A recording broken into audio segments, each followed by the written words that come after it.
Hello ভাই, আসসালামু আলাইকুম। সবাইকে স্বাগতম।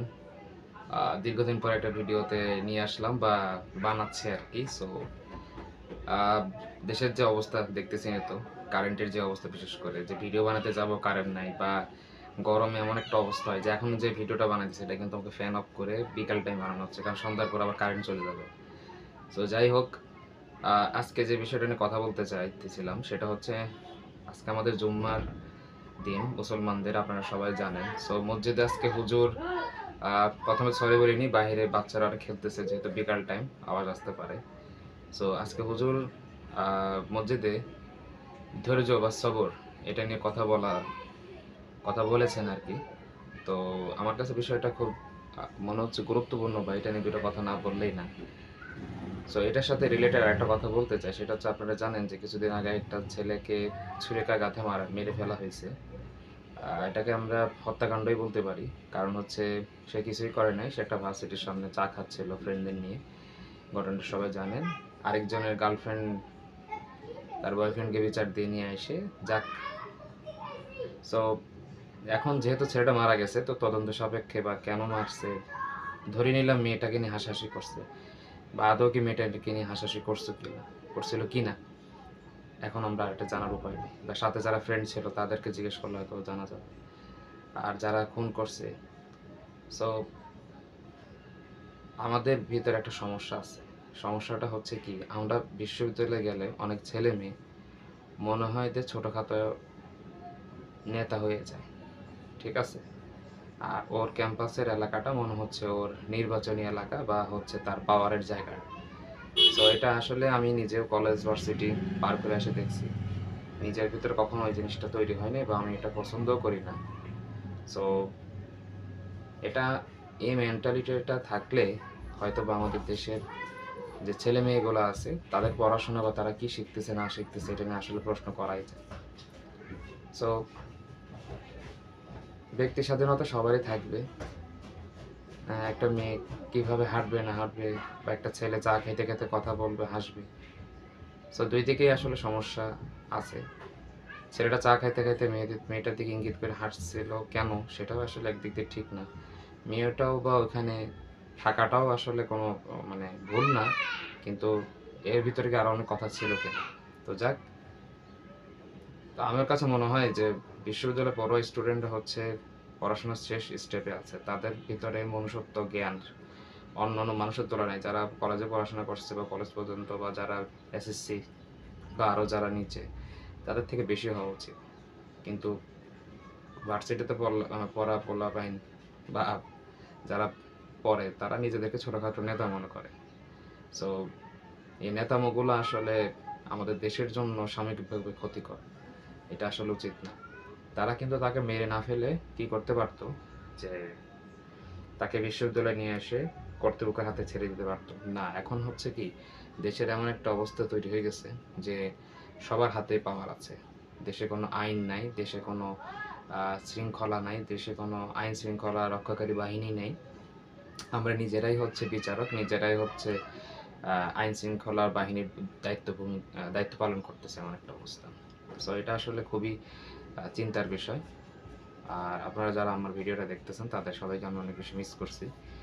সো দেশের এই অবস্থাটা আসলে কি দেশের জন্য ভালো? আমার কাছে তো তাই মনে হয় না। গত বছর ছাত্র আন্দোলনের সময় স্টুডেন্টরা যে কষ্ট করে দেশটাকে পরিবর্তন করার চিন্তা করছে। মাঝে মাঝে মনে হয় যে আমি যে সরকারটা ছিল তার পক্ষের কথা বলি না, কিন্তু আইন শৃঙ্খলা কি এরকম ছিল? তাইলে আমরা যে দেশটাকে পরিবর্তন করলাম, সেখানেও কি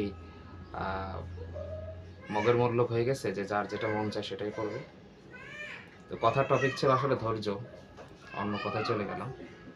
ধৈর্য, আজকে হুজুর খুব সুন্দর বয়ান করছে, এবং ধৈর্যের কথা বলতে গিয়ে আমাদের প্রত্যেকটা নবী রাসূল যারা ইসলাম ধর্ম বিলং করে, প্রত্যেকটা নবী রাসূলকে এই ধৈর্যের পরীক্ষা দেওয়া লাগছে, এবং আল্লাহ পাক ধৈর্যকে পছন্দ করে।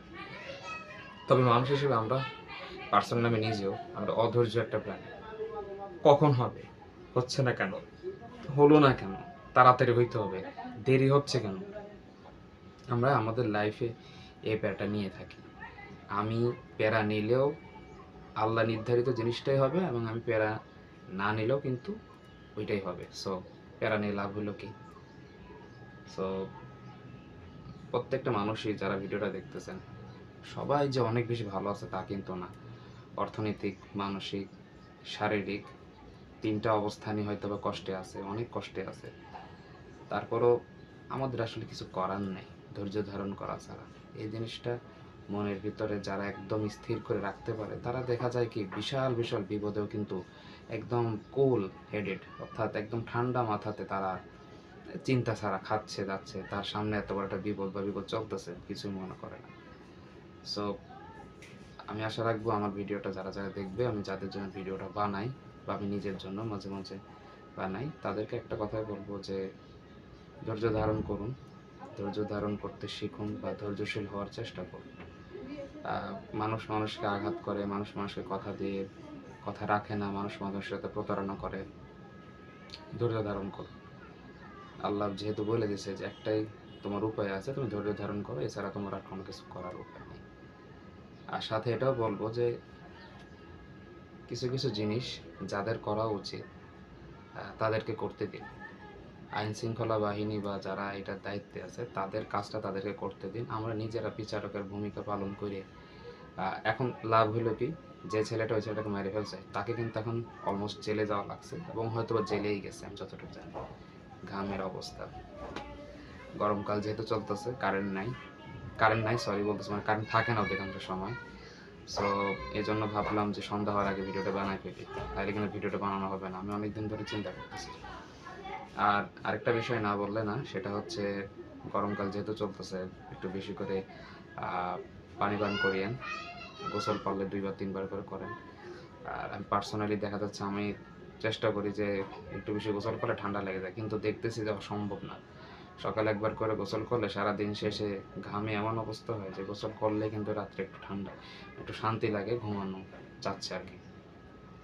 আর আরেকটা বিষয় না বললেই না, যে আমরা আমাদের নবীদের যে শিক্ষাটা, এটা আসলে ফলো করি না বা আমরা ফলো করতে চাই না বা এটার থেকে অনেকটা দূরে আছি। এটা বলার কারণ হচ্ছে যে প্রত্যেকটা জায়গাতে মানুষ অধৈর্য, মানে আমার সাথে কেন হয়েছে, আমাকে চিনস, তোরে শেষ করতে আমার একদিন লাগবে না, তোরে আমি এইখানেই শেষ করে ফেলবো।